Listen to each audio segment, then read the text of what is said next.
Hello and welcome to the Astrology Report for December 15th through 21st. If you don't know me, hi, my name is Samantha. I am the owner of Shining Light Education. I'm a developed astrologist, psychic medium, tarot reader, yogi and meditation instructor, as well as metaphysical healer, holistic coach, and developed and practicing witch. So what I'm doing right now is walking you through how the stars are going to be fucking with you energetically this week. And if it's your first time here, I welcome you. And if you're returning, welcome back. All right, we've got a big week ahead, so let's jump into it. So for the 15th to the 21st, kicking off on the 15th, we have the Gemini full moon and Mercury goes direct. Oh, all of us to just take a big sigh out, okay? So this is the last full moon of 2024, and of course it falls into the sign of the twins. Now, as the story goes, one twin for Gemini was mortal and the other was immortal, and they create the balance of what it means to be human. That's the story, actually, of Gemini that many of you may not know. So what it represents is the body and soul aspect of our earthly connection to this realm, and the Gemini full moon represents a powerful point of completion and endings. Because full moons are a time of release and very ample power for us to harness in order to, end things or cultivate things to power them up.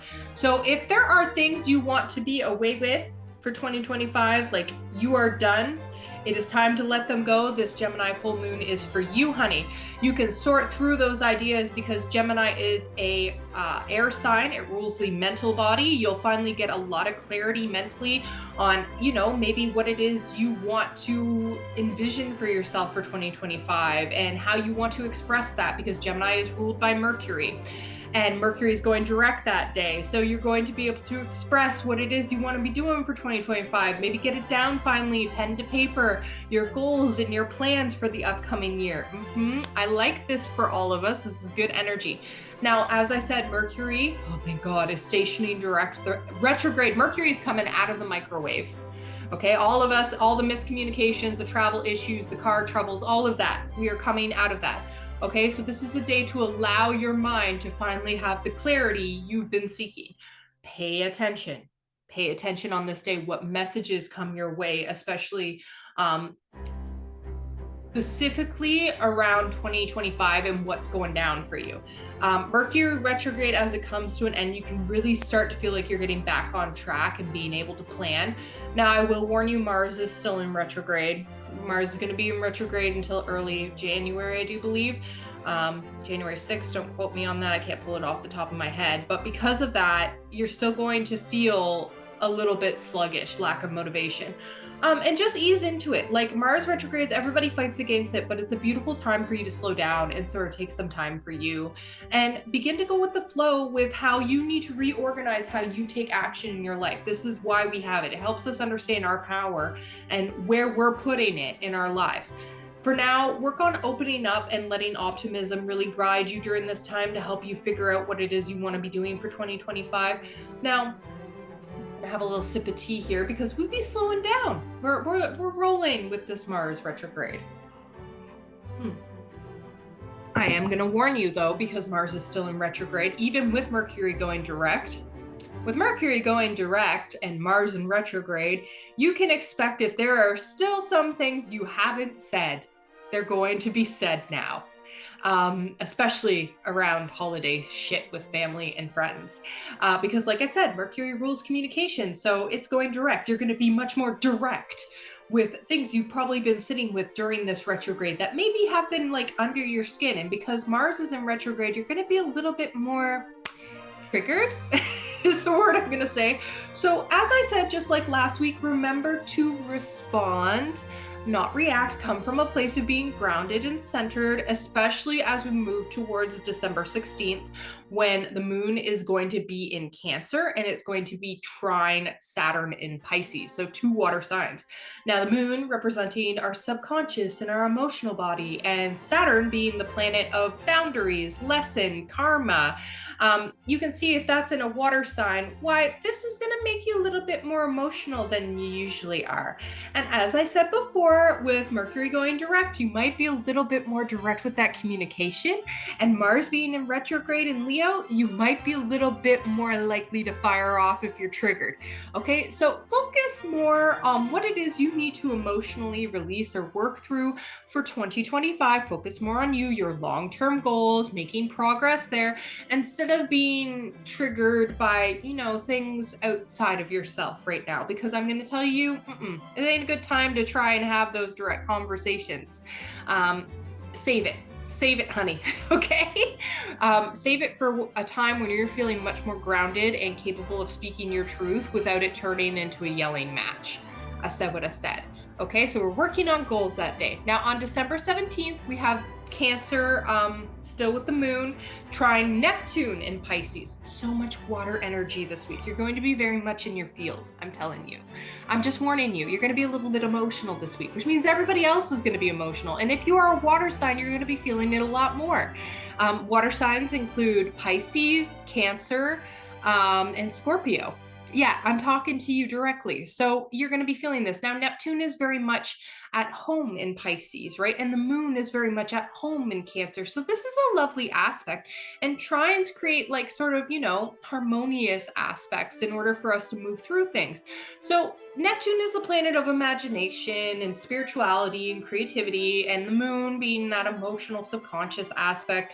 It's going to help you sort of become more aware of how you can possibly solve some emotional shit for yourself, to help you get along further and faster for the upcoming year.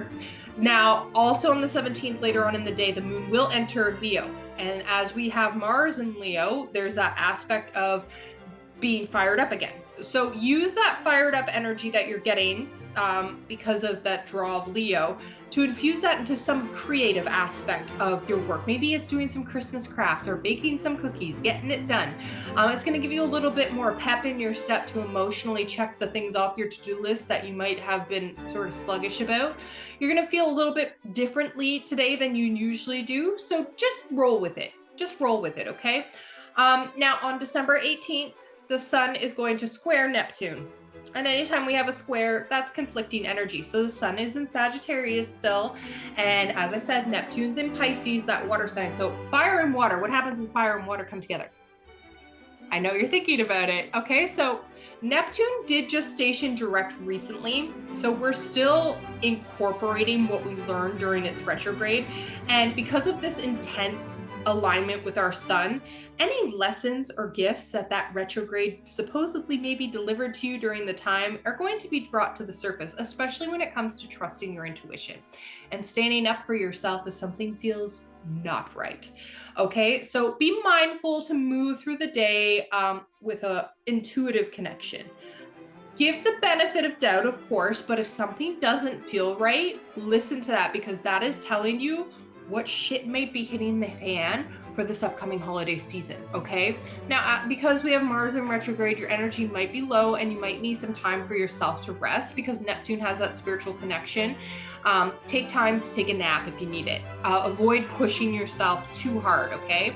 Now, on December 19th, Venus is trine Jupiter. So trines are, once again, a harmonious aspect. Now, Venus is in Aquarius, the air sign, the age of Aquarius, and Jupiter is in Gemini. Now, Venus is that feminine, love, relationships, financial planet, and Jupiter is the planet of luck, abundance, and it amplifies everything it touches. So this is a really harmonious, beautiful duel, okay? Especially with that trine. I'm loving this energy. So mark your calendars. If you got a lot of Christmas, like decorating or things to do for family or cooking, do it on the 19th. Get it all done on the 19th, okay? Because this lovely energy is gonna help you get creative and socialize and shining bright.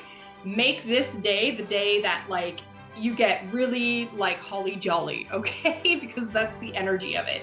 Now, especially with the sun still in Sagittarius, you're gonna feel like you're enjoying the experiences you have. Make a plan with your loved ones on this day. This is a great day for socializing. If you're gonna do Christmas parties or events, you're gonna have so much fun. And also luck is on your side this day. So if you're looking to possibly rub shoulders with Lady Luck, this is a good day to buy a lottery ticket. On December 20th, the moon is entering Virgo, which isn't comfortable because, like I said, moon is all about the subconscious and the feels, and Virgo is an earth sign, all about like, well, getting shit done and being organized. So with it, you're going to have a bit more of an emotional eye for detail. Things that aren't tickety-boo might irritate you a bit more today. So focus on how you can make progress with this, where you can be aware of it, maybe dotting your I's and crossing your T's for your Christmas gift wrapping, figuring out those final last little moment things for the upcoming Christmas season. Because also this Virgo moon squares Mercury in Sagittarius, and anytime we have a square, that's conflicting energy. So I am going to say there might be a little bit of irritation with how you communicate with people right now. So this isn't a good day to work outside of yourself externally, but it is a good day to internally work with yourself in order to get the little creative projects all nice and organized for the upcoming Christmas season. I do also want to talk about on December 21st. Just give me 1 second here. There's something special going on December 20th. I'm just looking at my chart. Oh yes, winter solstice and Capricorn season begins. Leave me alone, I'm recording this in Mercury retrograde. I'm still in Mercury retrograde when I'm recording this because I'm trying to record ahead of time because I learned from my sickness mistakes, and also the holiday season. I know I'm gonna get busy, honey. We all gonna get busy. It's this is just it. So on December 21st, very special day, we have the winter solstice and we have Capricorn season starting. So Capricorn is the earth sign that represents achievement, success, hard work. It's an awesome sign for, you know, moving into the Christmas holiday season, because it gives us that push in order to keep going uphill to, you know, see all the family and friends we got to do, get the gifts done, get the Christmas dinner, whatever it may be. And winter solstice is sort of the day that, because it is either the longest or shortest day of the year, depending on where you are, but it is a great day for understanding where we need to shift for the upcoming new year. Okay, things are always moving and shifting, but this day gives you a lot of insight on how you need to shift things so you can achieve your goals thanks to that Capricorn energy. And because it's in the sun, it's shining light on it. So it's a time to also celebrate yourself for the hard work you've done this year. Understand that the sign gives us a lot of stamina, but it also gives us a lot of introspection to see all the things we've achieved in 2024, especially because 2024 was a strength year. It has been a hard fucking year. Okay. Now it's going to usher in, as I said, Capricorn season is starting, and this is going to help you work hard, but Mars is still in retrograde. So be aware that that's still going to be challenging during this time, but it'll also give you introspection on how you can find new ways to motivate yourself, but also understand your power dynamics and how it works right now so that you can make the progress you want to. I really, really like that. Now, I am going to say, if you have not entered my tarot raffle, please do so, because that will be shutting down as of the new year. You can win a reading valued at over $100 with me for the low cost of $10. So there's that. The other thing I want to talk about is your year ahead readings. Those are also available for purchase if you would like to see how this upcoming year's energy is going to look for you. I go through each month with the tarot, delivering messages from spirit just for you to help guide you with this upcoming energy for 2025. So those are available for purchase. I only am giving away 25 of them. I will keep posting how many more are left. So after I've sold 25, I'm not doing any more because that's what I have capacity to do. See, this Mercury retrograde taught me a lesson, as well as that Mars retrograde. I know how to, you know, organize my power dynamics. So purchase that if you want that. That is also an amazing deal. I'm giving this as a gift to you because usually when I do these, they're over $150 and you're getting it for like less than $100. You're welcome. Link is in my bio for both of those. And if you would like to book a reading with me, I am available, limited in person. Click the link in my bio at Kinetic Balance, or you can call the Salt Cave. And I also am having my books open for a limited availability for distance readings or astrological birth chart reports. Once again, you can book those with me either in person or at a distance. Okay, that is what I have for you. stay grounded, my friends. Happy holiday season. Merry Christmas, all that jazz as we're moving through. And remember, keep calm and carry on. And you've got this. And also, I know you like my happy birthday Jesus sweater. Every week I'm going to be doing an awesome Christmas sweater until Christmas is done. So keep it in that Sagittarius energy. Anyway, have a wonderful week. Sending you so much love. Bye-bye.